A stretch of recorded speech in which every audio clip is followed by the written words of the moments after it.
Bismillahirrahmanirrahim. Assalamualaikum warahmatullahi ta'ala wabarakatuh. Innal hamdalillah nahmaduhu wa nasta'inuhu wa nastaghfiruh wa na'udzu billahi min shururi anfusina wa min sayyiati a'malina. May yahdihillahu fala mudilla lahu wa may yudlilhu fala hadiya lahu. Asyhadu an la ilaha illallah wa asyhadu anna Muhammadan abduhu wa rasuluh. Allahumma salli wa sallim wa barik ala Muhammad wa ala alihi wa sahbihi wa man tabi'ahum bi ihsanin ila yaumiddin, amma ba'd. Fa inna asdaqal hadithi kitabullah wa khairal hadi hadi Muhammadin sallallahu alaihi wasallam wa syarral umuri muhdatsatuha wa kullu muhdatsatin bid'ah wa kullu bid'atin dhalalah wa kullu dhalalatin fin nar, atau kama qala an-nabiy sallallahu alaihi wasallam, la nabiyya ba'd.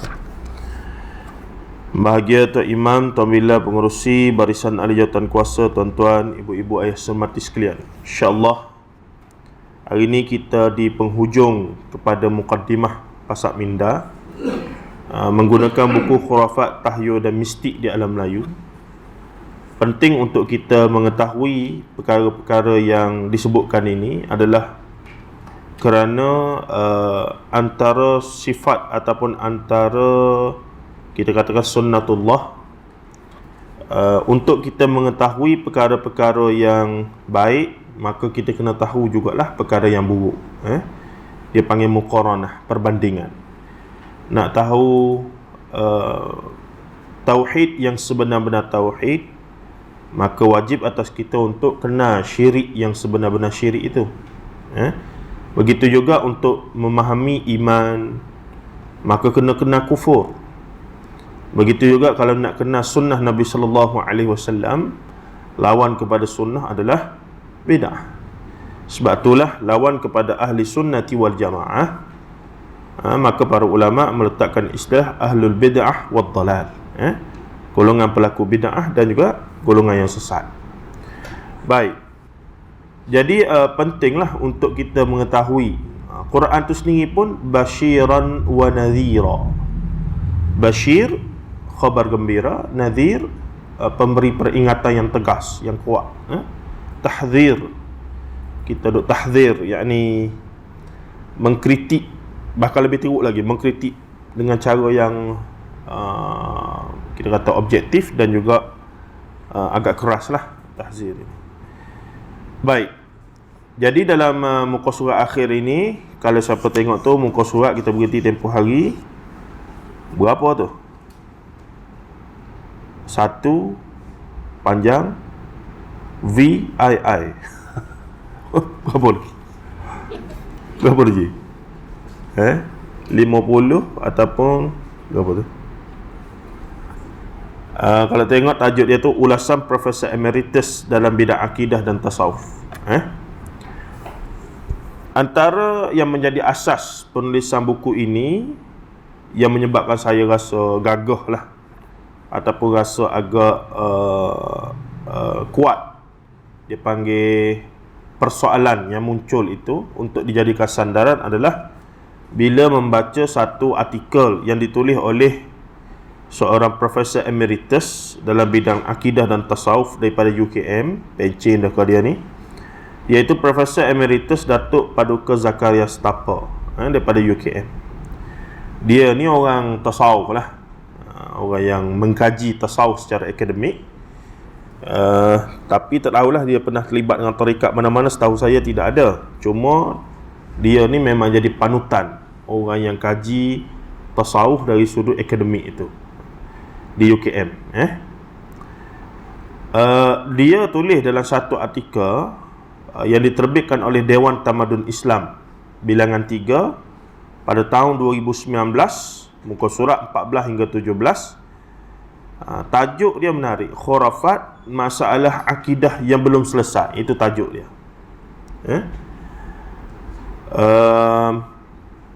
Bahkan beliau ni sebenarnya antara tokoh yang dianggap sebagai tokoh golongan aswaja apa semua, duk jadikan dia lah rujukannya. Tapi menariknya, bila dia tulis artikel ini, Dia macam dengan objektifnya menjelaskan isu yang menjadi ataupun masalah yang masih lagi wujud dan subur dalam kalangan masyarakat kita. Saya nukillah beberapa bahagian, terutamanya kalau siapa tengok di belakang buku ni sebenarnya adalah dia punya tulisan ni. Saya jadikan blurb sebab kuat sangat dia punya statement tu. Dalam akademik, kalau kita nak munculkan satu persoalan kajian, dia panggil masalah. Betul ke satu masalah tu masalah? Maka antara caranya adalah ia perlu diucapkan oleh pakar bidang. Jadi kalau pakar bidang tu kata ya ni masalah, maka dia ada sandaran autoriti. Tu kaedah akademik lah. Ataupun memang terbukti laporan akhbar, laporan-laporan yang sahih membagi data pada kita, maka ia jadi sandaran persoalan kajian, permasalahan kajian. Jadi panjang lebar lah dia bincang dudang. Jadi apa yang menariknya adalah apa dia?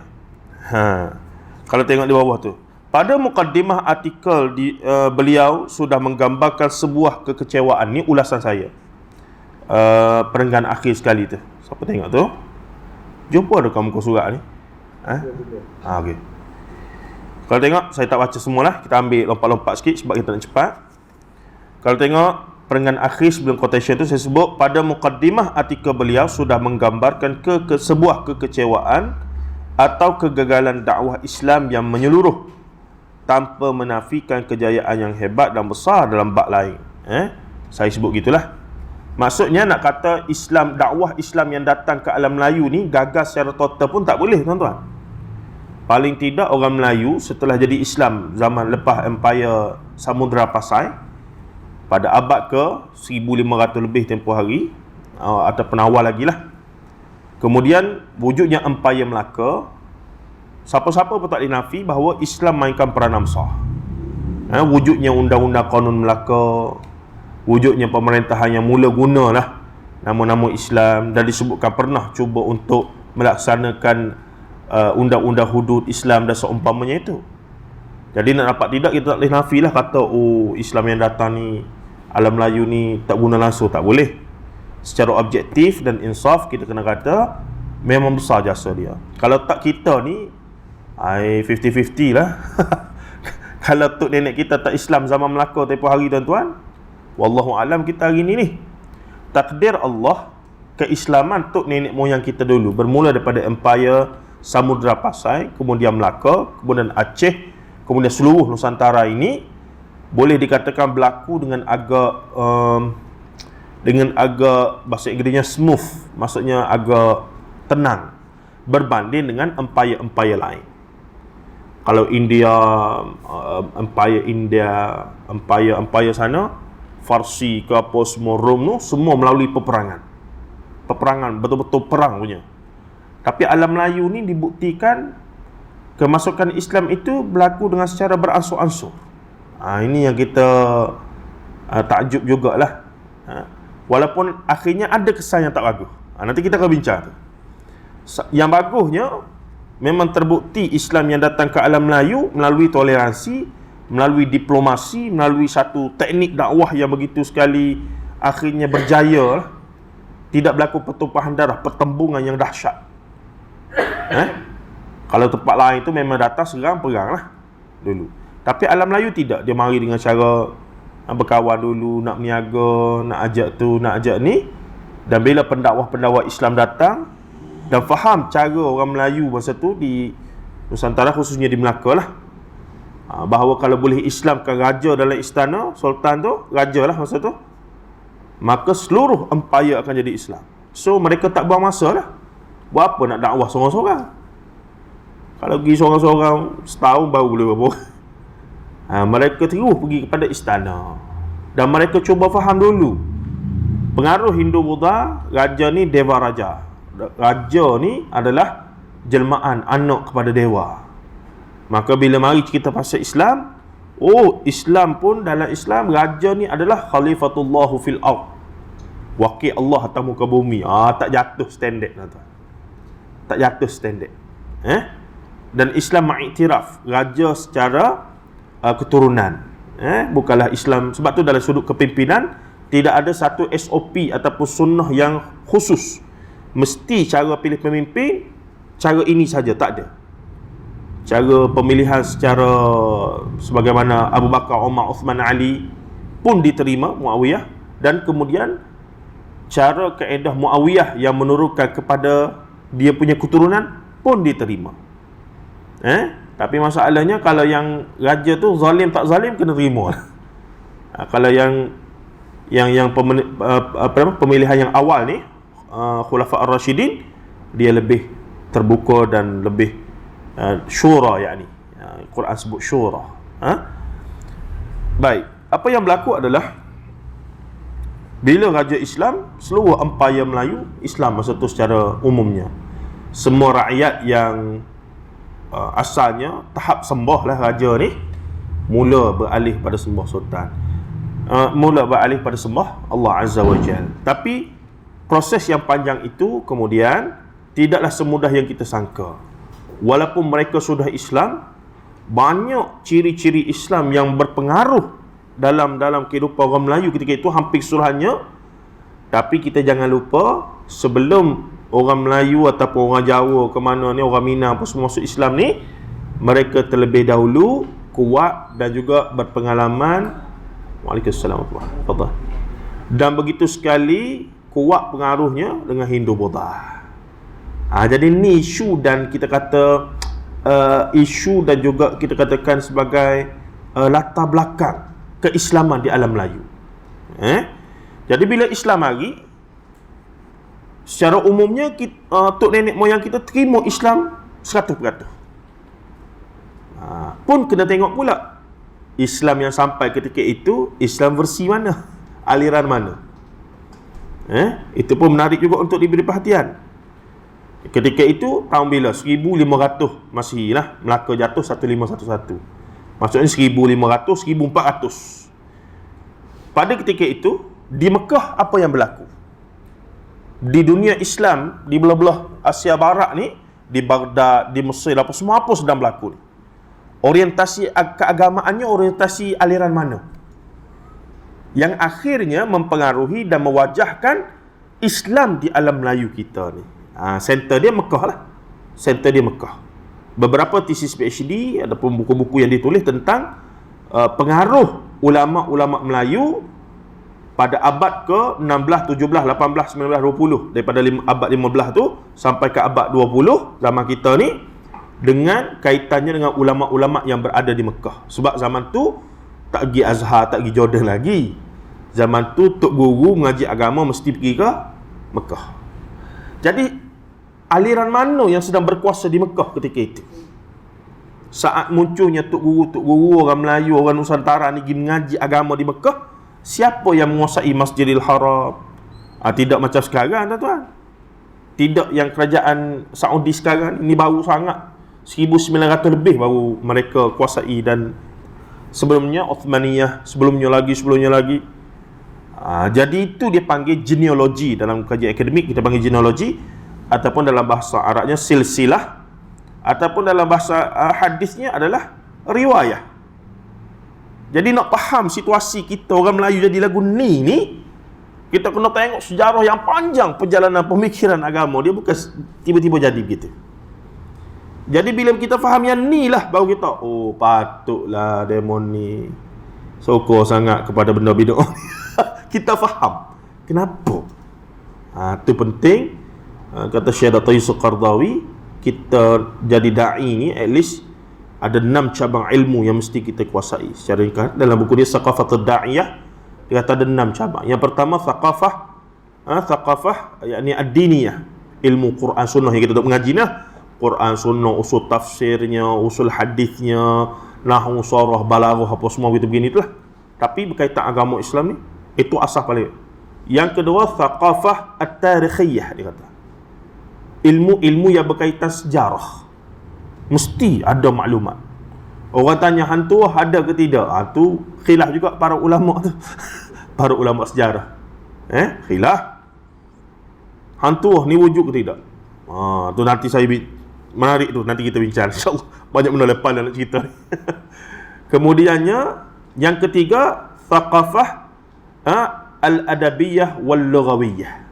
Penting untuk seorang da'i menguasai ilmu al-adabiyah wal-lughawiyah, yakni ilmu kesusasteraan bangsa yang dia nak dakwah tu, dan juga ilmu bahasa-bahasa, nahwu, sarah, balaghah. Kita punya tata bahasa, menulis dengan baik, ucapan dengan baik, dan penting untuk tahu mereka punya gaya berbahasa.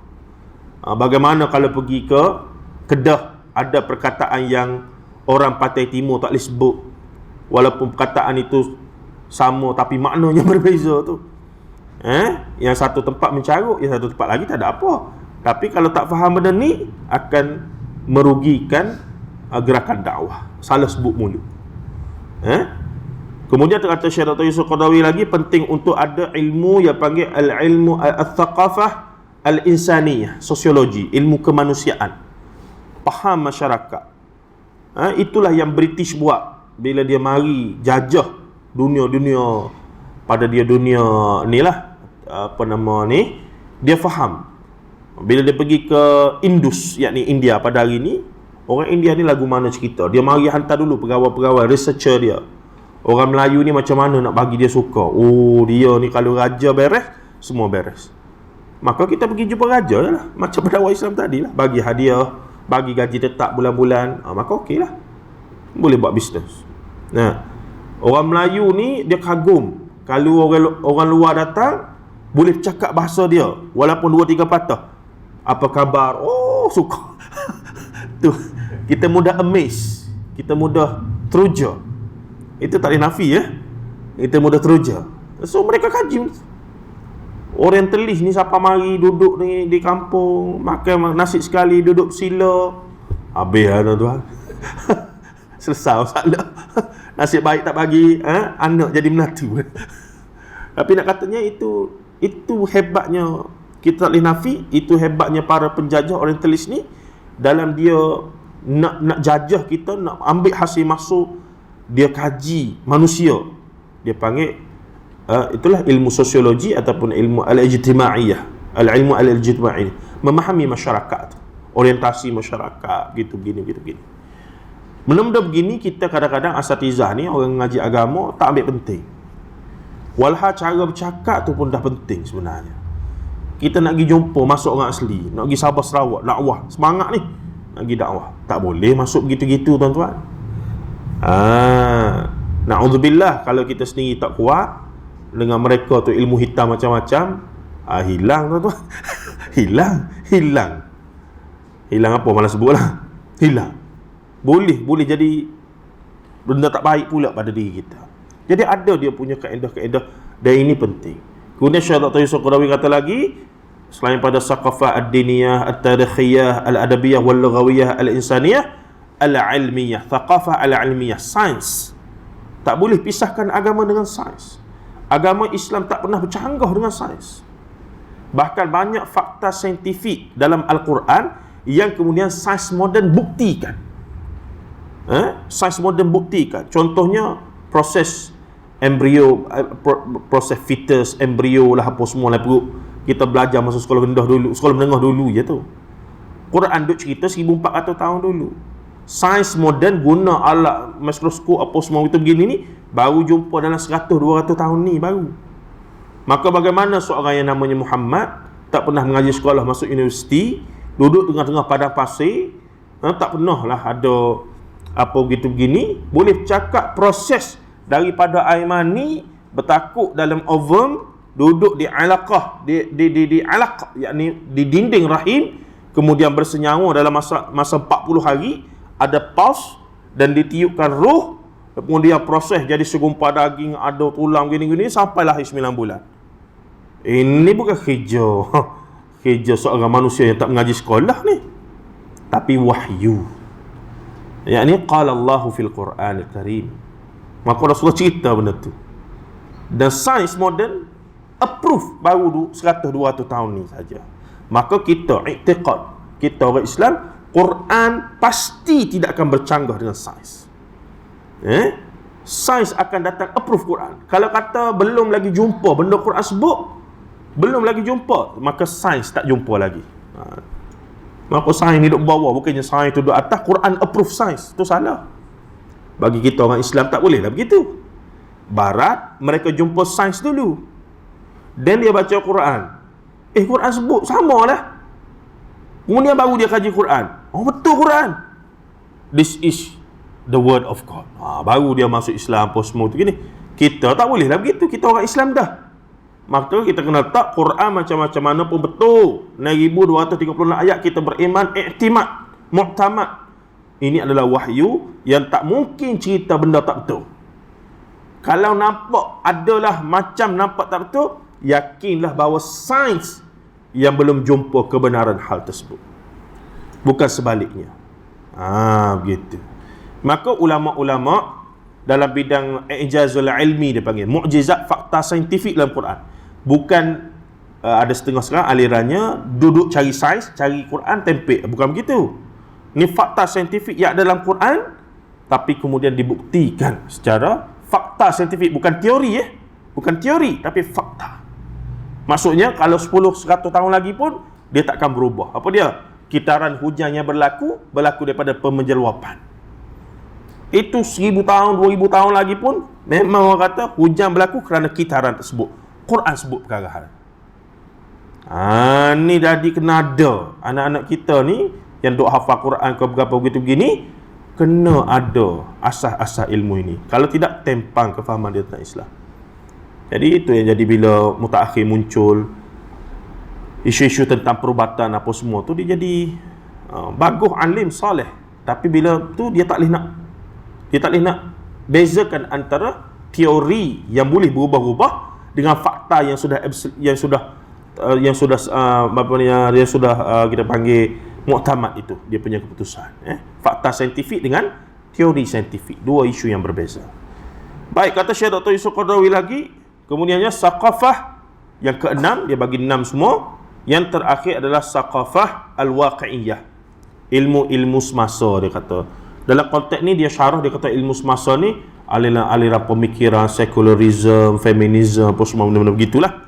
Tapi saya tambah satu lagi, sebab dia tulis saqafah da'iyah tu tahun 1979. Satu conference dia bentang kata hijau itulah sebenarnya.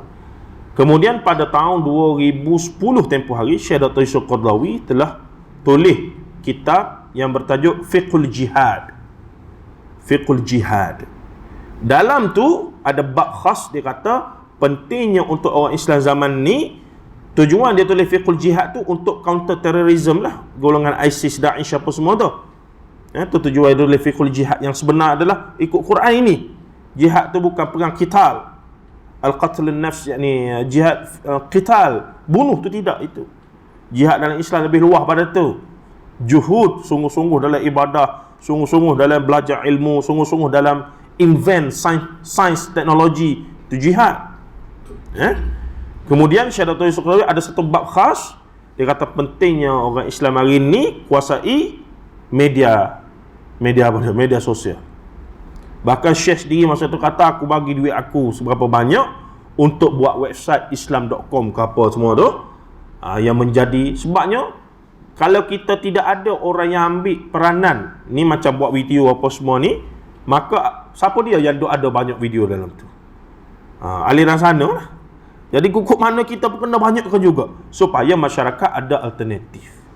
Dalam duk dengar, kalau dia tak minat kita pun benda yang kita mengajar ni, tapi dalam 10 dia dengar yang sana, kuk dia terkelik satu yang kita, okey dah tu. Mana tahu dengan satu klik tu dia dengar 2-3 minit, betul juga. Even saya sendiri tuan-tuan bermula dengan tak minat, bahkan benci. Tahun 2005 begitulah. Masa tu muda lagi lah. Apa ni pelik ni, muncul seorang mufti termuda.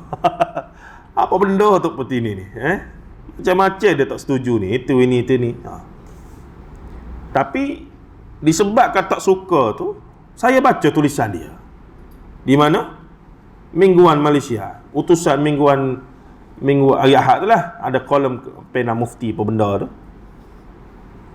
Baca, macam-macam dia tak setuju.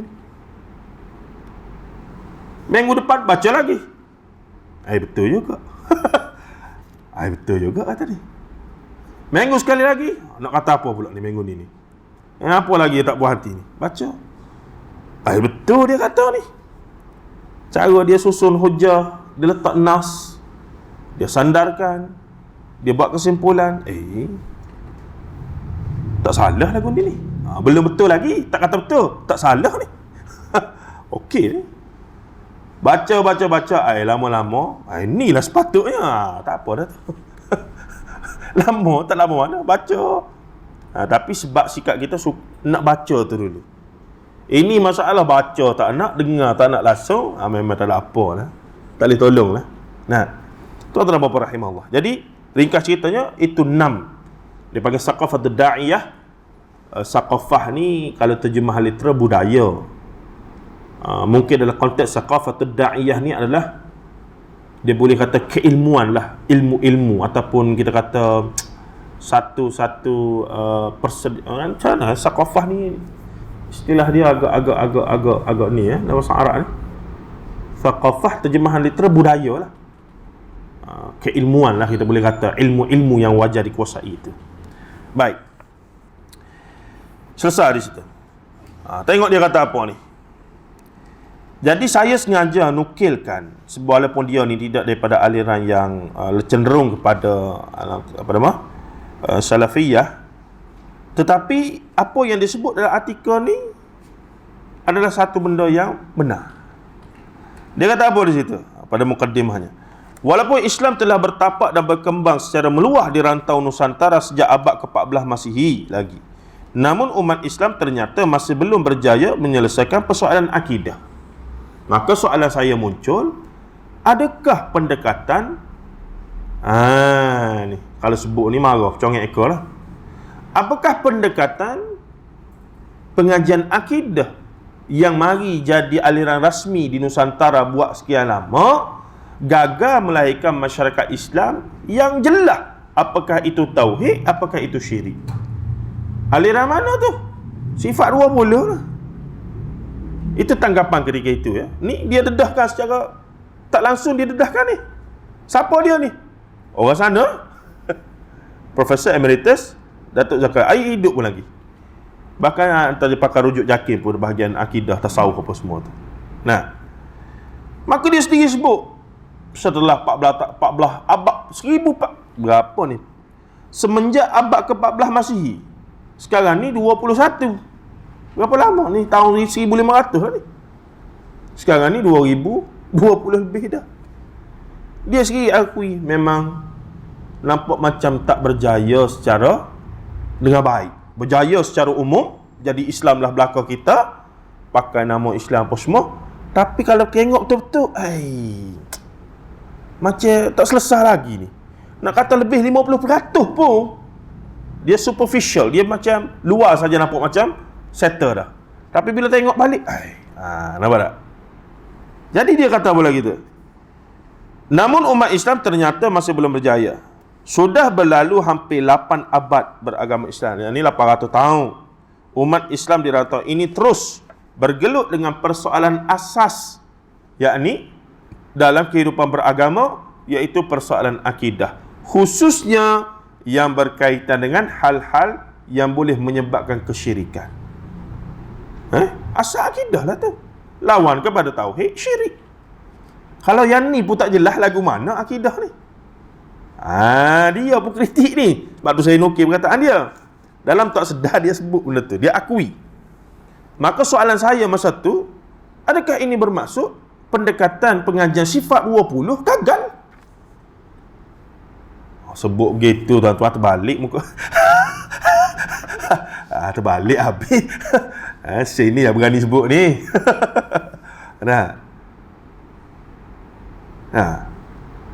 Dan pada saat saya tulis buku ni, saya masih berpegang betul lah tu. Bahkan ada kawan-kawan kita, saya dengan musyrik lah, Dr. Zarudin semua, dan kita campur-campur sikit. Yang semua insya-Allah yang wasati lah, walaupun Asy'ariyah tapi yang terbuka apa semua itu ni. Jadi saya tanya 2-3 orang, contohnya Dr. Muhammad Nizam Qadir, Ustaz Fawah Fadil. Ni orang-orang alim yang mungkin dia tak serupa dengan kita kecenderungan, tetapi dia terbuka dan friendly, dan juga boleh bincang lah, tidak ekstrim dan seumpamanya. Jadi saya tanya benda-benda lagu ni betul ke tidak ni? Kalau saya kata gini, betul ke tidak ni? Jugalah nak jawab tu. Tak boleh gitu Syekh, entah kena tengok. Jadi saya kata tak boleh, kita kena jelas lah, maksudnya gagal lah. Jadi secara umumnya boleh kata bukan orang Melayu saja. Kalau tuan-tuan pergi ke China pergi jumpa orang Islam sana, jangan terkejut. Masuk-masuk tu memang dia ada setengahnya macam duk semayang macam orang yang bukan Islam. Dia disembah tok nenek moyang tu. Dia bukan sembah lah, dia ada upacara memperingati tu, dengan coloknya, dengan duk bergendang apa semua. Ada. Apatah lagi di Kemboja yang Ustaz Ahmad Ikram dedahkan, guna nama Islam tapi rupanya dengan cara pakar, cara dia semayang, tak ada Islam langsung dah. Apa punca jadi begitu tu? Tak pegang sunnah. Tidak pegang sunnah yang sebenar-benarnya. Itu ya isu. Baik. Jadi katanya lagi, cuma pernyataan saya tadi ada pandangan yang baru lagi. Masa tu bila saya baca ni, saya kata maksudnya ini sifat 20 lah yang ni. Tapi setelah beberapa tahun kemudian muncul satu aliran daripada Asy'ariyah sendiri yang mula mengkritik Asy'ariyah juga di Malaysia. Ustaz Nur Derus dengan sidang kalam dia tu. Dan dia berdebat tentang Ibn Arabi. Saya tengoklah 5 jam. 5 jam tuan-tuan. Puas hati. Saya syorkan tengok. Saya syorkan tengok. Boleh memberikan sesuatu, tapi kena bersedialah istilah yang dipakai, dan juga memang level tinggi punya debat. Takkan jumpa di universiti, takkan jumpa di mana-mana. Memang high level punya perdebatan. Dan menariknya sama-sama Asy'ariyah berbincang tentang Ibn Arabi dan kesan yang dia bawa. Menarik. Tak apa. Tapi cuma akhirnya bila saya duduk tengok perdebatan mereka itu, premis yang dibawa, hujah-hujah yang dibawa, dan saya pun follow lah perkembangan mereka, yang kita sangkakan di Nusantara ni Asy'ariyah sifat 20 yang mereka claim lah. Kita ni Asy'ariyah sifat 20, fiqhnya Syafi'iyah, bahkan dari sudut tasawufnya kita Ghazali dan Juwaini. Itu claim lah. Aswaja claim gitu, ni claim maka. Jadi kita bila kata perhati balik, pelik. Bila ada Ustaz Nur ni juga bawa, dia kata ana al-Asy'ariyah fil aqidah. Dari ni bukan pertembungan antara Salafiyah dan Asy'ariyah, tapi antara Asy'ariyah dan Asy'ariyah. Dan dia bawa premis yang bertentang langsung dengan pihak satu lagi, ARG lah. Ada video tu, ada, boleh tengok. Jadi mikir saya, lagu mana pula ni? Saya pun mula baca dan bertanya lebih lama, membaca lebih banyak sikit. Ada satu fakta yang menarik. Boleh dikatakan rupa-rupanya yang diklaim sebagai Asy'ariyah dalam konteks Nusantara, wa fil haqiqah bukannya Asy'ariyah yang original, tetapi Asy'ariyah yang sudah contaminate, ataupun Asy'ariyah ilmu kalam sifat 20 yang dihuraikan, yang disyarahkan menggunakan perspektif al-batiniyah wujudiyah. Kata patutlah jadi pening ambil licin pun. Soalan saya mudah saja. Saya tanya ustaz-ustaz saya yang Asy'ariyah ni, adakah tidak dalam kitab-kitab utama Asy'ariyah daripada Imam Abu Hasan Asy'ari, kemudiannya apa dia lagi, Ar-Radhinya, Ibrahim Laqaninya, apa lagi ni, ramalah jago-jago akidah Asy'ariyah sepanjang zaman, termasuk Imam Ghazali, termasuk guru dia Juwaini, termasuklah apa dia lagi, rama. Ada tak dalam kitab akidah mereka bincang tentang Nur Muhammad martabat 7 dengan wahdatul wujud? Sebab itulah yang dibincang dalam konteks Nusantara bila mereka nak bincang tentang tasawuf dengan akidah. Bila saya tanya tu, mereka jadi kalut nak jawab. Ni ada Syekh, tak kena beza antara akidah Asy'ariyah dengan akidah Sufi. Sufi ada akidah juga kah? Apa lagu mana? Pening. Jadi saya berkesimpulan bila Ustaz Noor muncul dan kritik benda-benda lagu tu, barulah saya secara peribadi sedar Asy'ariyah yang dibawa di alam Melayu ni pun Asy'ariyah yang sudah di hijack, yang sudah ditunggang, yang sudah di take over oleh golongan Batiniyah ini. Tapi dia tahu kalau dia guna nama Ibnu Arabi, Al-Jili apa semua ni kurang laku. Jadi dia nak tunggang siapa? Al-Ghazali. Bila dia tunggang Al-Ghazali ni laku, tuan-tuan. Laku lah bahasa kasar, bahasa terang tu. Laku dia punya produk yang dia bawa tu. Dan itulah jadi pening habis licing ni. Orang awam sekalipun kita kata ni Asy'ariyah sungguh. Tak tahu apa belaka tu, cabut. Kalau betul-betul Asy'ariyah dia tak akan terima Nur Muhammad, Wahdatul Wujud, Martabat 7. Tak ada. Daripada Abu Hasan Asy'ari tu tak ada benda tu. Termasuklah yang kemudian Ummul Barahin oleh kita Ummul Barahin, antara yang besar pengaruh di alam Melayu ni pun tak ada perkara tersebut. Kesimpulannya apa dia? Kesimpulannya untuk orang awam macam kita ni, sebenarnya padan dah dengan akidah salafiyah. Yang ni Quran dan hadis. Tanpalah kalau kita kata golongan-golongan yang mampu untuk mereka nak berdebat, untuk mereka nak hilangkan syubhat sama-sama level mereka, bolehlah nak ngaji sikit sebanyak, selok-belok.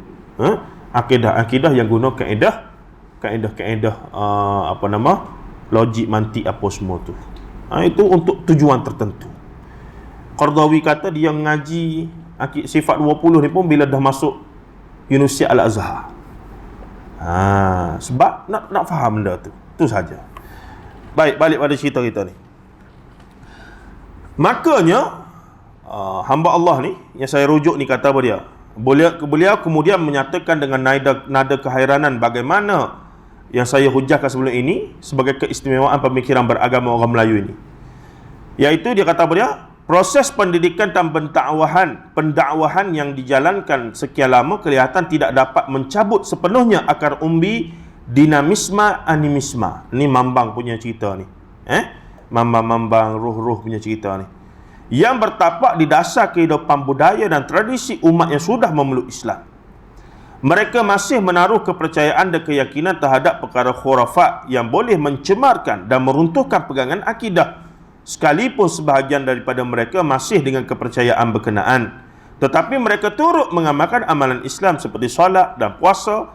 Malah ada juga yang telah menunaikan haji. Nampak tak? Ini saya kata muncul masyarakat yang sebahagian besar memang terima Islam total. Semaya, puasa, zakat, haji, tak ada masalah. Tapi tok bomo, pawan, dukun, tangkal, mangkal, sial, majas, segala ada istiadat, segala hak tak nenek moyang tinggal pun dia tak tinggal juga. Nampak tak? Permainan siapa ni, tuan-tuan? Permainan siapa ni? Siapa yang seronok dengan benda ni? Saya bagi jawapan dah sebelum ni. Iblis lah. Iblis seolah-olah lah. Berkata lagu mana? Orang Melayu ni lepas dia masuk Islam, kita nak murtadkan dia, nak suruh tengok dia ni pergi semua pokok, tokong apa semua ni, memang tak boleh dah. Gagal. Tak boleh. Tapi ada satu benda kita boleh buat dengan mereka ni. Dia nak jadi Islam ke, dia nak ikut sunnah ke, dia nak pakai jubah ke, dia nak semayang, puasa, zakat, haji, dia nak pergi haji 14 kali sehari ke, tak ada masalah. Tapi kita kena pastikan mereka jangan tinggal. Apa dia? Tok bomo, pawan, dukun, tangkal, mangkal apa semua ni. Kerana itulah benda yang meruntuhkan benda paling dasar sekali. Apa dia? Akidah tauhid. Inilah lorong-lorong yang membawa pada syirik. Sketsa yang selalu saya bawa lepas solat isyak. Pak Mat nak ke mana tu? Jumpa Tok Momo sekejap. Petang tadi wallet hilang, nak pergi tanya. Tengok tu. Dia baru lepas main isyak ni. Jemaah. Nampak tak? Kompleksnya benda ni. Jadi benda ni tak ada lagi kitab ni, tuan-tuan.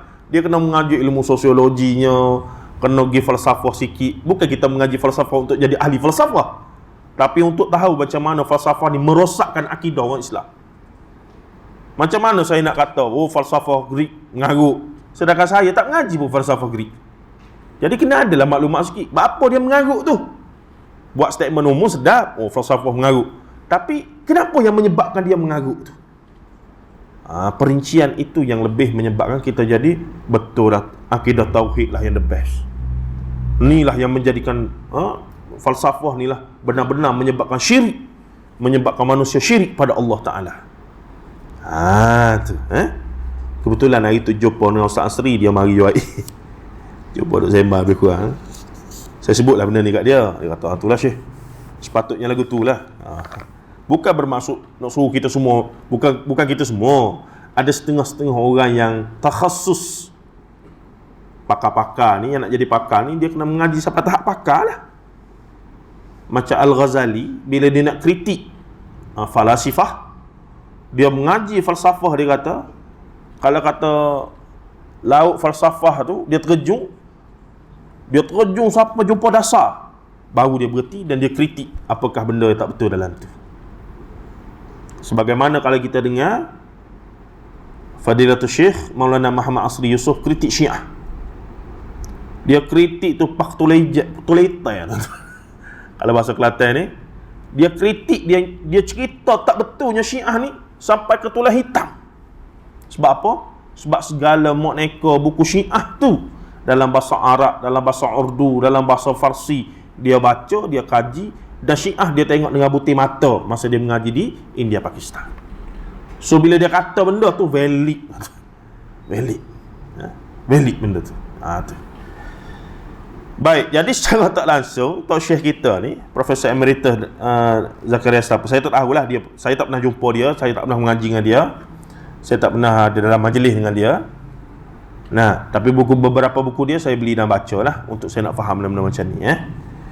Dia ni jadi macam, dia sedap bila dia cerita tentang ajaran sesat, jelas. Ajaran sesat gini. Macam kalau kita kata aliran yang batiniyah mutaakhir ni lah, Wahizam, Lepak ke apa lagi, Hadi Minallah. Ni kalau kita tanya mereka ni, mereka pun tak setuju. Tapi bila kita kata sebenarnya mereka jadi sesat tu, ideologi sesat mereka bawa tu asal usul daripada mana? Kita kata daripada doktrin Nur Muhammad. Daripada doktrin Nur Muhammad lah kita kata. Tak semestinya Syekh. Ni dia jadi kontradik di situ. Sebab apa? Sebab mereka ni melihat doktrin Nur Muhammad diterima secara umum oleh ulama-ulama alam Melayu kita. Maka mereka letak lagu mana? Takkanlah ulama-ulama ni tak tahu benda tu salah. Majoriti terima. Sedangkan ulama-ulama Melayu ni bagi setengah mereka boleh kata capat hak wali belaka. Jadi wali ni payah nak salah lah. Ni cara letak duduk tak betul. Ibn Arabi tu jadi tak apa duk cakap merapu-rapu lagi tak ada. Sebab apa? Sebab wali lah tu. Maka apa yang dia kata kena ihtimal, kena tengok. Kalau dia kata sekian-sekian, kena tengok lagu ni. Kita salah, kena kita jadi salah. Ni Syekh terbukti dia sebut begini ni. Itu yang entah baca. Cara faham lagu lain. Lagu mana lagi? Tu jadi kita kena jadi salah. Sebab apa? Sebab siapa dia? Ibn Arabi ni wali akbar, Syekhul Akbar, Akbari. Begitu juga di alam Melayu kita ni, bila ulama-ulama alam Melayu kita yang jangan nafikan kesalehan dan sumbangan mereka, kita kena adil. Kalau tak ada mereka, Islam mungkin tak sekuat hari ni lah yang dok ada ni. Tapi dalam dia dok bawa benda baik itu, bersulam dengan benda yang kita duk bincang ni. Dia komplek benda ni tuan-tuan. Bukan sehari dua punya kerja ni. Tu saya kata kuliah hari ni, perjuangan kita hari ni, mungkin 100 tahun lagi baru nampak kesan. Anak cucu cicit siap kita tu barangkali baru jelas. Tu pun kalau Dajjal tak keluar lagi masa tu. Dajjal keluar tak ada apa dah. Kira selesai dah lah. Begitu. Baik, tengok lagi dia kata tu. Kita nak sodah juga malam ni. Profesor Emeritus Datuk Zakaria Setapa kemudian menukilkan tulisan Profesor Nur Razid Selak. Nur Razid Selak ni dia dalam bidang antropologi. Antropologi ni dia sosiologi, kaji manusia, kaji masyarakat. Antropologi ni kaji individu dalam masyarakat. Dia lebih khusus lagi. Sebab tu kajian antropologi, orang nak jadi ahli antropologi ni, contoh dia kaji tentang orang asli tu, dia kena duduk orang asli tu setahun. Jadi dia cerita mereka ni begini, hari ni buat gapo begitu. Oh, mereka ni bila ada kematian maka mereka begini, kalau ada sakit maka mereka akan pergi puja sungai dulu. Dia cerita semua apa yang ini tu antropologi. Jadi kata Profesor Nur Razid Selak ni pula, menurut beliau, masalah ini timbul kerana agama Islam datang kemudian. Islam ni agama paling bongsu sampai di alam Melayu. Saya dulu dia ingat Kristian ni kemudian daripada Hindu Buddha, dan kemudian daripada Islam. Tak sebenarnya, tuan-tuan. Ada fakta-fakta yang dibuat oleh saya duk baca buku orang yang kaji tentang Kristianiti di alam Melayu ni lah, menyebutkan awal lagi Kristian dah sampai dah. Sebab Kristian pun banyaknya ni, ada yang ortodoksnya, ada yang protestannya, ada yang macam-macam lah. Tu kompleks juga tu nak cerita. Macam kita tengok hari ni di Malaysia ni, kita orang Islam, kita tengok Kristian, Hindu, Buddha. Jadi kita tengok siapa-siapa pun yang mana pakai salib Kristian, yang mana pakai begini Hindu, yang mana pakai begini Buddha. Sebenarnya di bawah mereka tu macam kita juga berpecah mazhab-mazhab, aliran-aliran, bahkan yang ekstrim pun memang duk ramai di Malaysia ni. Yang dapat import daripada luar negara. Duk ada aliran gereja Kristian yang ekstrim, yang aliran muktabar dia reject. Maksudnya aliran muktabar dia berkata ni ekstrim punya ni, pun duk ada di Malaysia. Di Singapura ada dia panggil Harmony Act, Akta Harmoni. Kalau aliran-aliran yang mari ni aliran yang tak diiktiraf oleh aliran Kristian muktabar, saya sebut muktabar ni Arak lah, ataupun Hindu yang muktabar, ataupun yang Buddha yang muktabar dia, aliran arus perdana dia, maka automatically pemerintah akan reject selalu. Malaysia tak ada benda tu. Menyebabkan aliran-aliran ekstrim daripada India yang duk ni BJP apa semua ni, Advaita Vedanta apa semua ni, duk ada di Malaysia ni. Tapi kita tengok Hindu lah belakang. Rupanya mereka ni aliran ekstrim dalam Kristian, dalam Hindu, dalam Buddha dan seumpama. Sahabat kami Ustaz Ahmad Ikram duk kaji benda ni. Bincang dengan saya, dia maklumat dia, saya bidang saya. Tak ada nak cover semua. Dia dah sebut cerita. Jelas bukti-bukti depan mata. Dia datangkan satu-satu. Siap dengan mana gerejanya, mana tempatnya, program apa yang sudah dibuat. Mereka duk target Malaysia ni the gate to the heaven. Mereka mula buat program yang kata Malaysia ni sepatut jadi negara Kristian dalam masa 20 tahun lagi ni. Duk ada ni. Kita duk relax gitu Dan bila benda ni diangkat pada pihak berkuasa, termasuklah pihak berkuasa agama dan juga pihak berkuasa ni, wallahu alam kefahaman mereka setakat mana. Tapi kalau ikut Profesor Wan Muhammad Azam yang saya rujuk dan menjadi pakar rujuk JAKIM juga, dia kata macam tak faham apa lah. Sebab kita tengok, ni Kristian ni Hindu, Buddha, tak apalah, biar itu hak mereka. Tanpa kita sedar yang duduk, dan para padri dan inilah sami-sami Hindu yang duduk dalam ni. Kalau kita buat, sahabat saya buat kajian di Yusing, pergi jumpa mereka ni, pertama memang bukan orang Malaysia, yang kedua cakap Melayu memang tak boleh langsung lah. Sebab apa ni? Pertama, tok-tok imam dia ni, sami-sami ni diimport daripada India lah. Sebab apa? Kos rendah, gaji murah. Kalau ambil orang Malaysia, gaji minimum mahal. Yang kedua, mereka duk preach apa dalam gereja, dalam mereka punya apa nama inilah duk kuliah mereka tu, duk mengajar apa dalam tu. Tak dipantau. Yang dipantau siapa dia? Nak aku sebut? Itu benda ya. Sebab dalam kepala otak Geng-geng ini yang ekstrim, yang teroris ni, ni je ni. Hak mengaji tauhid 3 ni. Tu naratif yang dibawa oleh seorang hamba Allah daripada JAKIM itulah. Yang dia letak ekstremism, terorism, radikalism yang bersabit dengan Islam, agama Islam. Ni geng-geng mengaji akidah tauhid 3 ni. Rububiyah, uluhiyah, asma wa sifat. Maka mereka akan jadi takfiri. Bila takfiri mereka jadi ekstrim, radikal, ekstremis, maka mereka akan pergi kepada ISIS, Daesh dan seumpamanya. Saya kata benda ni kamu dah bawa hampir 10 tahun naratif ini. Dan dah ada pakar-pakar, kononnya pakar diradikalisasi daripada kalangan mereka ni. 2-3 nama. Golongan pensyarah belakang ni, doktor-doktor ni. Kalau ada peluang saya akan tanya berdepan dengan mereka. Mana data kamu yang kamu duk bawa selama ni, termasuklah pihak berkuasa pun satu-satu tu. Mana data kamu yang kamu duk kata ini menyebabkan orang jadi ekstrim ISIS apa semua tu? Mana data yang terbukti? Senarai nama semakin panjang. Daripada senarai nama yang panjang tu, berapa orang dah terbukti terlibat dengan ISIS, Daesh? Kalau kerana mengaji akidah 3 jadi ekstrim apa semua, berapa ramai dah semenjak orang Melayu kita ni mengaji di Makkah, Madinah zaman selepas Ibn Saud ni, yang khirish daripada Saudi, yang telah join dengan ISIS? Berapa ramai? Sebab ribu, kalau tak ribu, belah ribu yang sudah balik daripada Saudi. Mana nama? Berapa data? Begitu juga UIA. Daripada awal ditubuhkan 1985 sampai sekarang, antara silibus akidahnya adalah rububiyah, uluhiyah, asma wa sifat. Berapa ramai dah lulusan UIA jadi ekstremis? Ini permainan, tuan-tuan. Ini permainan kotor.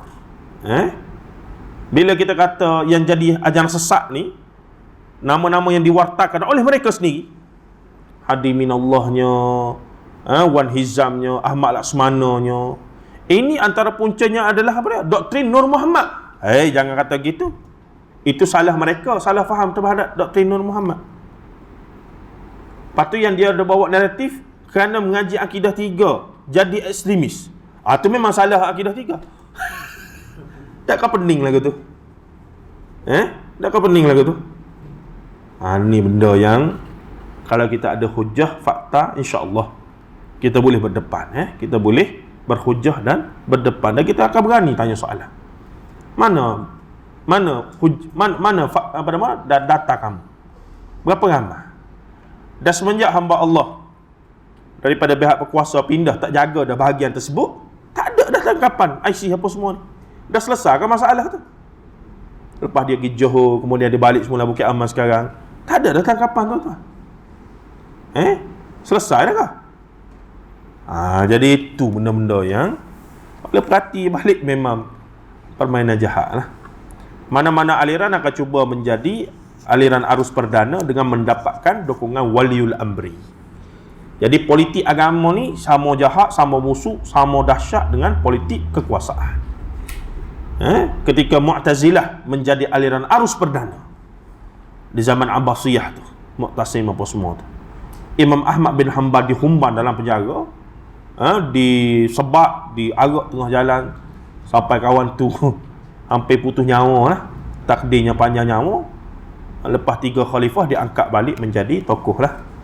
Tapi ada berapa orang kawan-kawan dia sama-sama ulama ni yang hebat dalam hadis. Kalau saya sebut nama memang tuan-tuan kenal kalau biasa dengan ilmu hadis. Bila selesai Imam Ahmad keluar semula, ni sahabat-sahabat dia, ulama-ulama hadis ni mari nak jumpa. Sebahagiannya Imam Ahmad tak layan ataupun tak nak jumpa. Sebab terasa hati, masa aku kena dulu engkau boleh duduk diam. Masa aku kena mehnah dulu ni, 3 khalifah sombat aku dalam penjara, kamu boleh duduk diam masa tu. Ni ulama-ulama hebat ni. Ijtihad dia pegang, kami kena diam, kalau tidak habis. Imam Ahmad tak kata apa. Imam Ahmad bukanlah tak kata apa, dia pegang pada prinsip dia lah, khalqul Quran, fitnah khalqul. Tapi kemudian ulama-ulama ni yang namanya memang dalam bidang hadis, tapi kemudian bila mereka mari nak ziarah Imam Ahmad tutup pintu. Terasa hati, kamu tak backup aku dulu ni. Ni politik kekuasaan dengan politik agama sama dahsyat. Tuan-tuan bayang satu masa, alang-alang sebut, bayangkanlah, insya-Allah kalau satu masa aliran beragama di Malaysia seluruh semua 14 negeri ni selari dengan perlih belaka.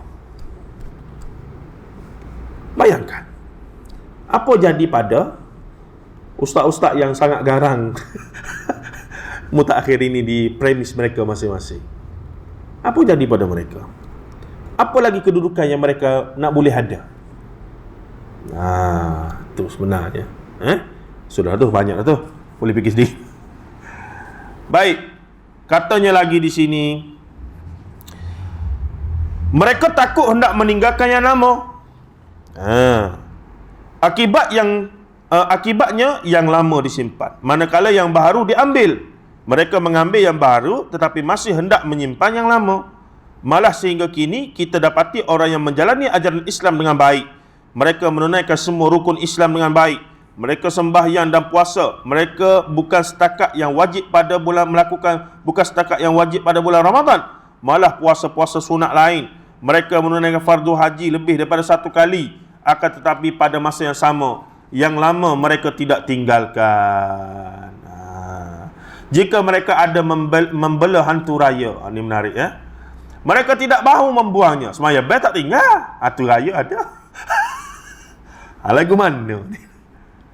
Lagu mana? Ni realiti satu masa. Apa lagi? Mereka, kalau boleh mereka hendak simpan kedua-duanya. Dia kata begitu. Saya bila baca-baca begini adalah orang share. Kata Ustaz Ana dulu, dia kata. Tok Ana, dia berumur lah, lebih kurang tuan-tuan semua lah. Dia kata Ana mula ingat masa budak-budak ni, tok kita ke, tok saudara kita lah, nak pergi haji guna kapal, naik ni mana? Di Penang. Syarikat Rawa tu lah yang dia uruskan tu. Naik perahu apa lama? 6 bulan. Jadi kalau kata tahun depan Zulhijjah, bulan berapa?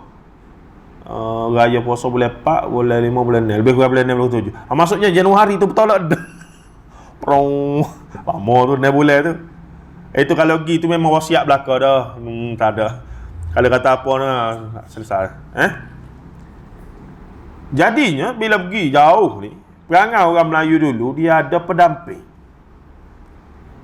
Jadi nak selamat nak buat haji ni, bawa saka rima, bawa niat baiklah nak suruh jaga ni. Nak suruh jaga dia perjalanan. Yalah tengok lawak apa semua ni. Jadi lagu mana lagu tu? Semoga Allah Ta'ala ampunkan tok nenek moyang kita atas sebab kejahilan dan tidak mengaji ataupun tidak ada penerangan yang macam kita hari ni. Semoga Allah Ta'ala ampunkan. Sebab dia niat nak buat benda baik tu, nak pergi buat haji lah. Bukan nak pergi Las Vegas ke apa semua tu. Bukan nak pergi berjudi ke apa semua. Nak pergi haji ni. Cuma menjadi kebiasaan ada ilmu-ilmu. Kalau tanya orang silat dia kata ni ilmu-ilmu Melayu lama. Ni bukan ilmu Melayu lama, ilmu setan. Memang lama sungguh lah. Ilmu sihir, ilmu apa ni sama yang Nabi Sulaiman dan Nabi Adam lagi adanya. Bukannya benda baru. Tapi bagi setengah mereka ni adalah ilmu khusus tok nenek moyang kita, ilmu-ilmu Melayu lama. Nak suruh nampak berharga sikitlah. Lah. Ilmu puja setan iblis yang berlaku tu. Baik, kita pergi sikit lagi. Untuk akhirnya katanya, tengok bawah tu. Ni Dr. H.O.K. Rahmat. Dia ni rasanya buat PhD dengan kita punya masyaikh, Profesor Dr. orang kaya bakti, Radhi Osman, Dr. Radhi Osman. Rasa Dr. H.O.K. Rahmat ni daripada Indonesia, tapi dia buat master 2 PhD dia dengan Dr. Radhi, Profesor Dr. Radhi Osman. Jadi dia sebut dalam satu buku dia yang bertajuk Pencemaran Akidah di Nusantara. Dia terbitkan oleh DBP. Ini buku lama. Tapi alhamdulillah saya dapat beli 1983. Bayangkan. Dia kata apa dia? Sebagaimana dinamisme, animisme juga tidak hilang dengan kedatangan pelbagai-bagai agama di rantau ini. Maksudnya apa dia? Mari Hindu yang awal, yang mambang tu, dia jadi wajah Hindu. Mari Buddha, dia menyerap jadi yang Buddha tu satu hadah bawa cerita percaya pada hantu apa semua ni. Yang Hindu duk percaya pada dewa-dewi apa semua ni. Tapi yang lama ni, yang asli ni tak hilang. Dia menyerap juga sekali. Tambah sedang elok. Mari Islam, mari Islam ke mana? Islam aja kena percaya benda gaib, ada makhluk gaib. Tapi mesti ikut SOP Quran dengan sunnah. Apa yang ada dalam Quran, ada dalam sunnah, itu sajalah. Tapi kena percaya benda gaib itu ada sungguh. Tapi tidak. Dalam percaya tu, dia masuk juga sekali belakang tu. Atau bercapa duk. Dia panggil sinkretisme. Sinkretism. Taufik bainal adyan. Dia somak belakang. Nah, yang ni pun kita nak, yang lama pun jangan kita tinggal. Kita somak dia jadi. Tu mantra-mantra saya sebut. Tak bawa saya bawa kitab menghimpunkan mantra-mantra tu. Nah, itu mantra-mantra tu tengah tu puja setan, iblis segala macam lah. Tapi mukaddimah ada bismillah, a'udzubillah. Sebutlah nama Tok Syekh, Tok Wali tu sekian, Tok Wali sekian. Lepas tu penutup dengan berkat bismillah, dengan berkat a'udzubillah, dengan berkat wali Allah, dengan berkat langit Tuhan, begitu begini, dengan berkat Nabi Muhammad. Okey dah tu dia kata. Islam dah tu, apa masalahnya? Nampak dah. Itu dipanggil sinkretisme. Baik, katanya lagi di sini, akhirnya bahkan sampai sekarang masih hidup meskipun majoriti penduduk Nusantara telah menganut agama Islam yang anti syirik dan tidak mengakui suatu kuasa pun selain daripada kuasa Allah. Sebagai sebahagian umat Islam masih lagi mempercayai kuasa-kuasa roh ini, memuja dan mengharapkan pertolongannya dalam banyak perkara. Supaya tidak ditolak oleh umat Islam, dinamisme dan animisme ini dicampur adukkan dengan ajaran Islam. Tu dia lah, lebih kurang tuan-tuan, campur aduk habis licin. Jadi tugas kita hari ni untuk nak tarik balik, memahamkan bahawa ada kearifan, kebijaksanaan tok nenek moyang yang boleh kita terima. Kita tak nafi. Tapi bila ia melanggar batas syariat, akidah, maka tak boleh kompromi, kena tinggal. Jadi ada 3. Ada yang kita boleh terima dengan tak ada masalah sebab ia tidak berkaitan dengan akidah apa semua. Kemahiran-kemahiran buat rumah, kemahiran membuat joran, nak pergi mengair, nak bagi kain tu supaya ikan boleh mudah, tu tak ada masalah. Itu tak payah tengok Quran hadis. Itu kebijaksanaan kehidupan harian. Macam mana masuk hutan, nak kenal cara jalan gitu. Itu tak apa. Tapi ada yang berkaitan tradisi adat budaya, petua-petua yang berkaitan akidah. Ada sebahagian boleh kita terima, ada sebahagian yang kena adjust sikit, kena apa nama kita panggil? Alter sikit apa semua, dan boleh terima. Tapi ada yang memang tak boleh buat apa, memang kena tinggal langsung. Ada yang memang kena tinggal langsung, tak ada kompromi.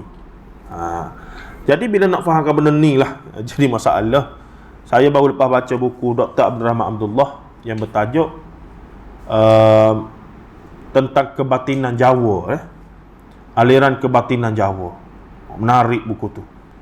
Dia menjelaskan kenapa orang Melayu aliran kebatinan Jawa ni yang berasal pengaruh besarnya Hindu Buddha lah, dan bercampur dengan tradisi tempatan yang sebelum Hindu Buddha mari lagi. Kemudian mari pula aliran wujudiyah batiniyah, iaitu Ibn Arabi ni, Maktabat 7 Sifat. Dia bergabung situ, Allah, jadi benda pelik sungguh. Sebab itulah kita jadi dia panggil mabuk habis licin tu, Islam kejawen dia panggil. Kalau lagi di Jawa tu dia ada Islam kejawen, dia ada Islam santri. Beza tu. Yang menampak macam Islam, tapi bila perhati tak Islam langsung ni, tapi dia pakai nama Islam. Ada punca-punca sebab dia berlaku dan seumpamanya. Kita habis itu. Jika ada soalan, boleh nak. Bismillah. Adakah soalan? Pehel ke tidak ni? Kau Terengganu dah ni. Lainlah sikit kuliah kita ni, dia tidak teks Quran hadis lah, dia lebih begitulah. Tuan-tuan dan puan-puan rahimahullah. InsyaAllah pada bulan depan barulah masuk bab 1, iaitu alam dan makhluk gaib sebagai ujian dan bukti kekuasaan Allah buat Bani Melayu. Tajuk dia saya bagi. Kerana saya berkesimpulan yang jadi pening habis licin ni sebab apa? Tak faham sungguh-sungguh apa yang Allah dan Rasul nak kita faham tentang alam gaib. Itu saja sebenarnya. Quran hadis kata alam gaib ni cara kamu kena faham. Kita tak pergi yang tu. Yang kita duk faham apa dia? Yang tok nenek moyang duk ajar ni. Yang tok bomo pawang dukun duk ajar. Tu yang jadi mengarut habis licin tu. Kalau kita kata, Allah kata, benda gaib ni kamu takkan boleh tahu banyak benda. Contoh tentang jin. Jin ni kamu boleh tahu dengan apa yang aku bagi tahu je. Dalam Quran, dalam hadis sahih. Hadis dhaif pun tak ada dah kamu percaya. Dalam masalah akidah, masalah benda gaib. Maka stop situlah. Ada jin ni, dia ada kehidupan dia. Dia pun kalau nak begini, dia tu pandai-pandai dia cerita tu kenapa? Sebab nak tunjuk dia tu bisa. Dia tu ada kelebihan. Boleh cerita pasal jin dengan detail. Itu saja. Nanti saya cerita pasal bunian insya-Allah. Asal usul bunian ni. Nah, dulu-dulu ni kita dengar orang kampung apa dia? Dia ada isteri 2 orang ni. Kahwin dengan bunian. Jadi hari-hari tertentu, hari raya dia pergi ke pasar ni, beli baju apa semua. Tu pergi beli baju raya ke orang bunian. Kalau betul ke bunian ni wujud, dia pakai baju manusia biasa macam kita ke? Ada banyak fishy benda-benda gitu tu. Dah saya sebut dah itu kalau ingat. Dulu masyhur ibu mengandung hilang baby dalam perut. Saya buat pertanyaan dalam kuliah muslimat banyak. Siapa pernah dengar? Majoriti. Kata saya dah dengar. Siapa dia? Kakak dia, nenek dia, cucu dia, berapa? Orang kampung dia apa semua. Saya kata tahun bila? Ni 60-an, ni 80-an, ni 90-an.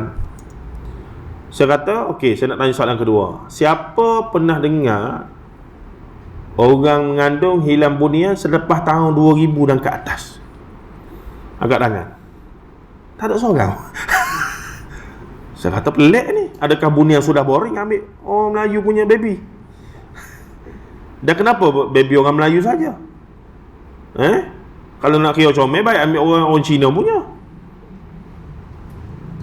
Nah, dan kenapa cerita baby hilang dalam perut ni orang Cina, orang India tak ada, orang Melayu je? Adakah bunian minat orang Melayu saja ke lagu mana? Jadi banyak soalan yang tidak terjawab kalau kita fikir sikit. Dan semenjak teknologi apa nama pranatal ni lah, apa nama baby ni boleh scan sampai 4D, 6D dah hari ni, boleh tengok muka. Siapa scan tu boleh tengok, muka ayah, muka mak. Tak ada dah baby hilang daripada perut. Dulu elok-elok duk hilang mesti kadut cerita dah.